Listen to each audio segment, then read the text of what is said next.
that's my sort of walk away take with regard to all of this. I'm not telling anybody to not be annoyed by Draymond Green.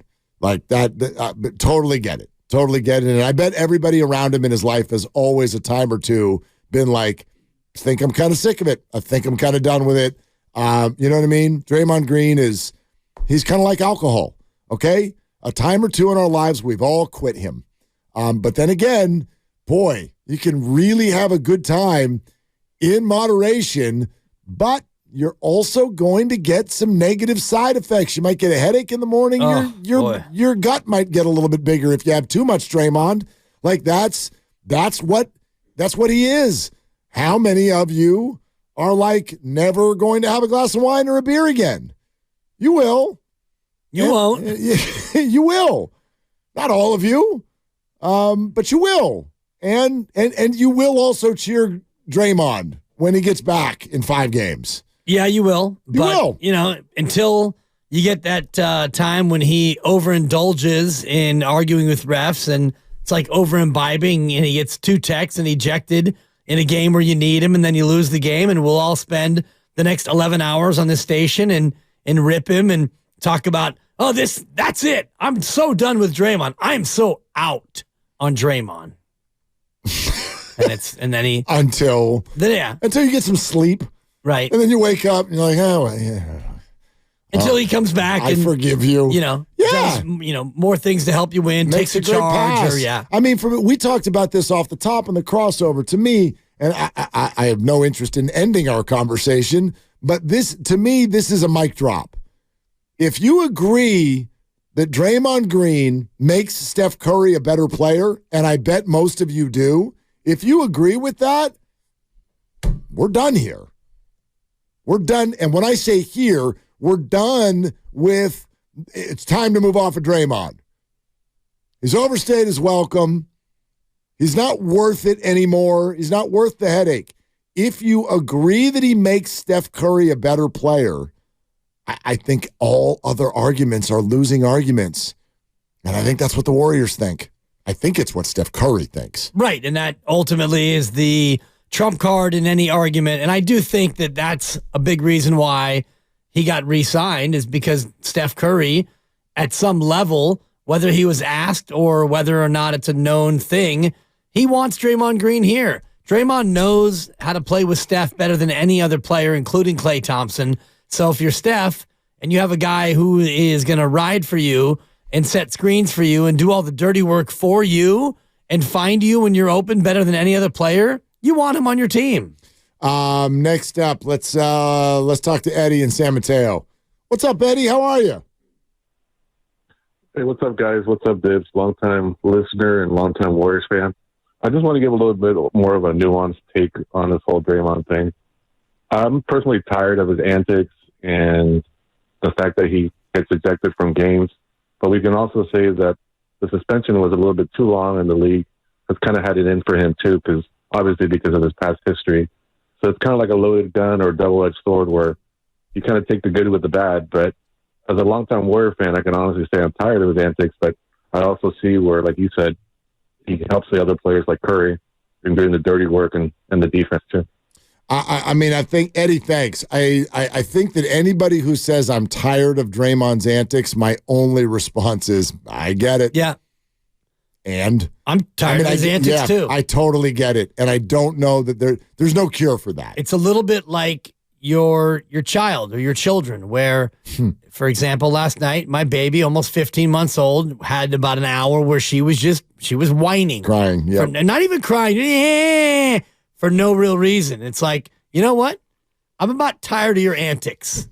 And I said that to her. I said, Mai, I'm tired of your antics. She does not know what the word antics means. Not only that, she doesn't know that. She heard me opine about how tired of her antics I was. She stopped for about 30 seconds and continued with her antics. Correct. And I realized I've signed her to a longer deal than 4 years and $100 million. And no one knows how to be Mila more than Mila. And she is not concerned. Take that, Daddy. She got a flagrant one and put her in the pack and play. She don't care. Didn't really stop her. You go do it again. It's interesting, our YouTube feed, youtube.com/957thegame, the poll of the day, and this kind of plays off the last caller. What do you think of Draymond Green being suspended for 5 games? Too many games, just right, or not enough games? 43%, too many games. 36%, just right. 21%, not enough games. Not enough. I'm fascinated by the breakdown because Warrior fans, I would figure that the majority of people would have said too many games. And it's 43% out of 100%. So it's not even a clear majority. 36% just right. And I think that speaks to the I'm so tired of Draymond's antics crowd. I think that anybody who says too many games is simply taking this whole experience at face value, and unfortunately you can't. That's where I thought it was too many games. Right, but yes. That's because when you look at the act, you go, well, that's too many games. Right, you're right. The NBA is not looking at the act. Yeah. They're looking at the history of acts, and that's where you get 5 games. So to me, it's not what I predicted. I thought it would only be a couple.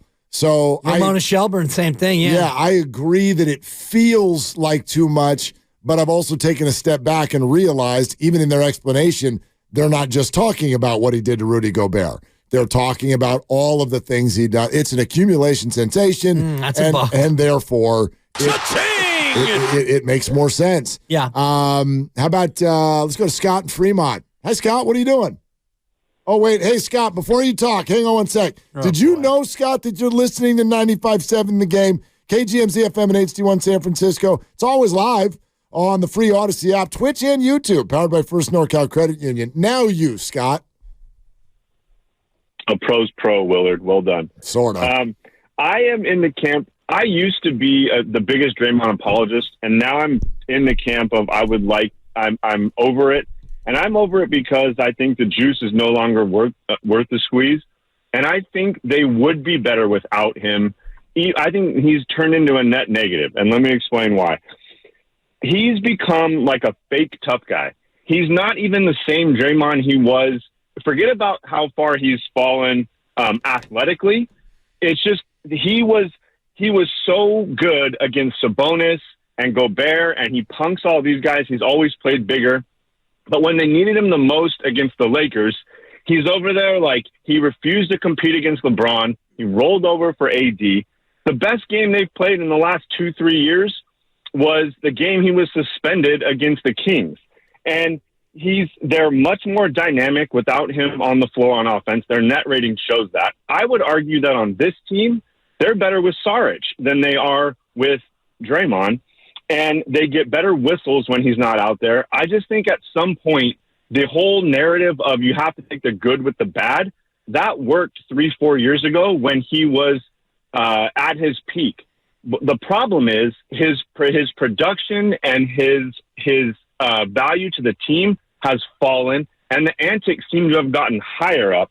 And I could not disagree anymore that he makes Steph a better player. If you look at Steph's numbers and ratings, Steph is incredible with if it was you and me on the floor. So, but Scott, not the other way around. Let's ask a question there. Then why do you think Steph feels the way he does?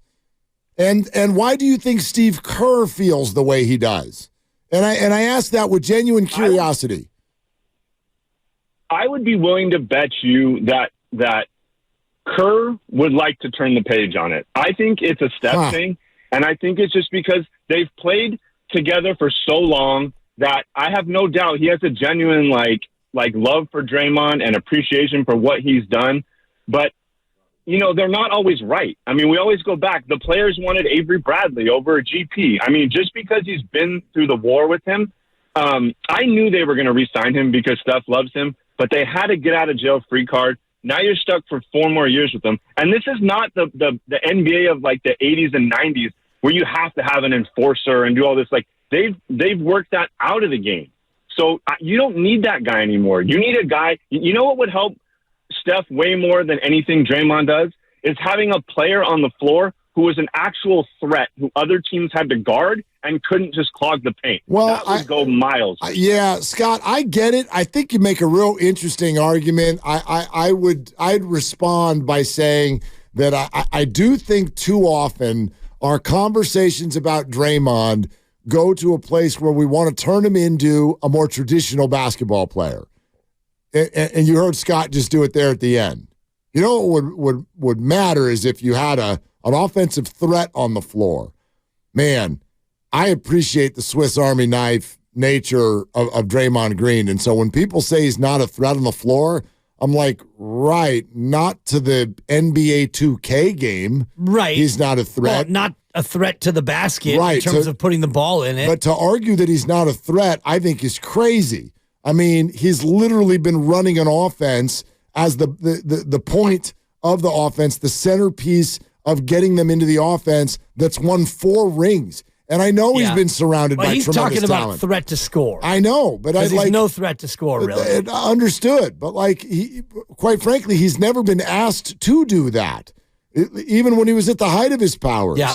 The reason that we're feeling this way now is that the Warriors have lost a lot of their other scorers, the people who did hold that role, or they've aged out. And the scorers that they do have and they should have aren't scoring. Andrew Wiggins is a non-factor, and Clay has been highly ineffective, and you got rid of Jordan Poole, so you're left with Steph Curry and the aforementioned Dario Saric as your real threats, and AirPods Bepo off the bench. And we're still in a spot where, and I am open-minded to listen to all of this, but we're still in a spot where if you want to move on from Draymond, I haven't heard one person tell me how.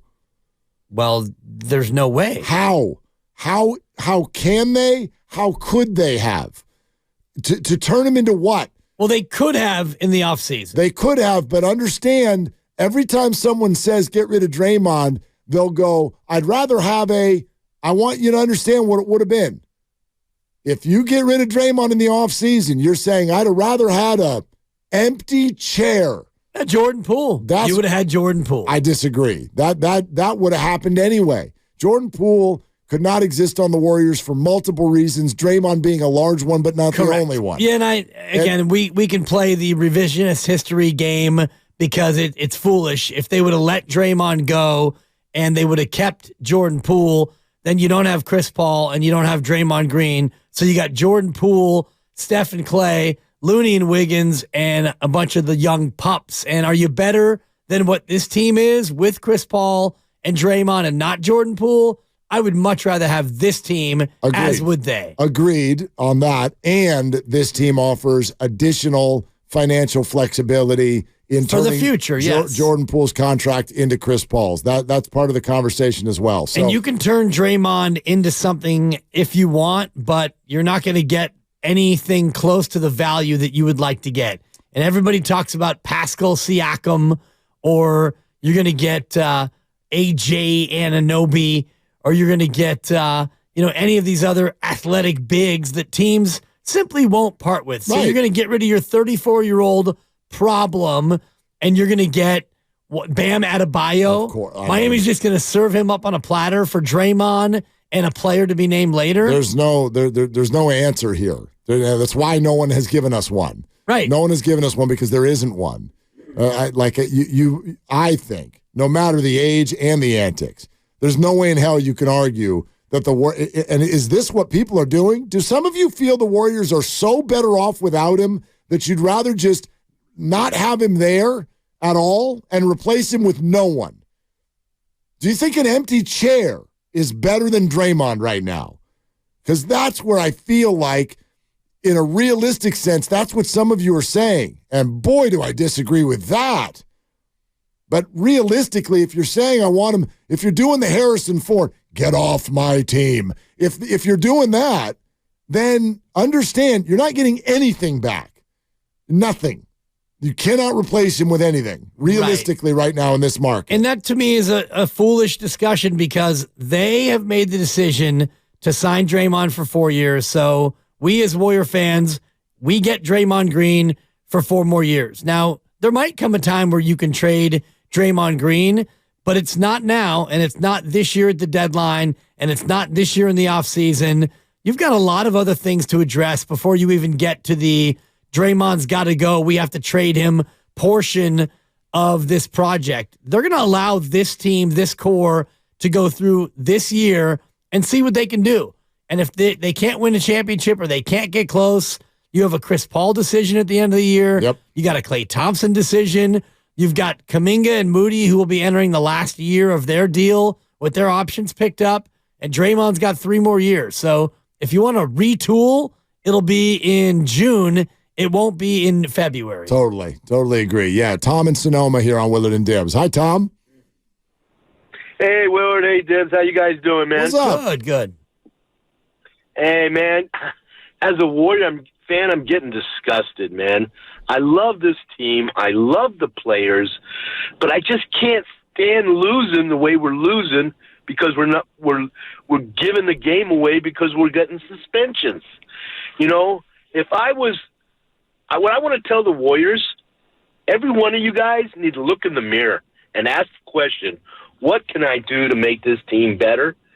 And when I go right to the top, Steph Curry, you are the greatest player ever, but I need leadership from you, man. I need you to set Draymond down and talk and say, look, we need you 110%.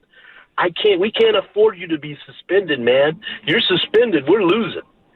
We have to have you on the court, man. So I'm just frustrated as a Warrior fan. I love this team, but it's hard to be a fan right now, you know? Yeah, you know Tom, what I mean? yeah, I feel you, but at the same time, here's one thing. There's a chasm here. Fans keep saying, this is what we need Steph to do, or this is what we need Steve Kerr to do, or this is what we need Mike Dunleavy, or Joe Lacob. This is what they need to do. Yeah. And Talk to him, Mark. Sit him down.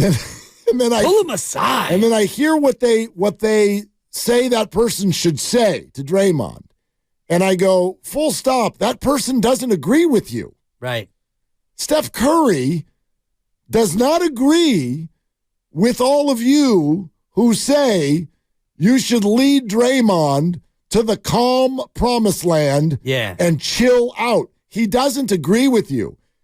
And neither do the other Warrior players. They want their emotional heartbeat. They need him. They want him to have their back. They want the player that he's been. They accept him. They accept him through thick and thin. They don't think he needs to change. If they did, he wouldn't get $100 million. Exactly. And I'm sure they're not thrilled when he gets 5-game suspensions or when he gets suspended in a playoff series or when he punches LeBron and he sits out Game 5 of the NBA Finals. But one thing I know that they do like, his playoff record. And if you look at the games he's played in the playoffs, he's 107-50 in the playoffs. He's missed 2 playoff games. They're 1-1 in those games. Famously, the NBA Finals game he missed, they lost. He's 107-50 in the playoffs. It's a pretty good record, Mark. It's good. And it's a lot of wins. It feels to me like they say it ain't broke yet. So we're not going to fix it.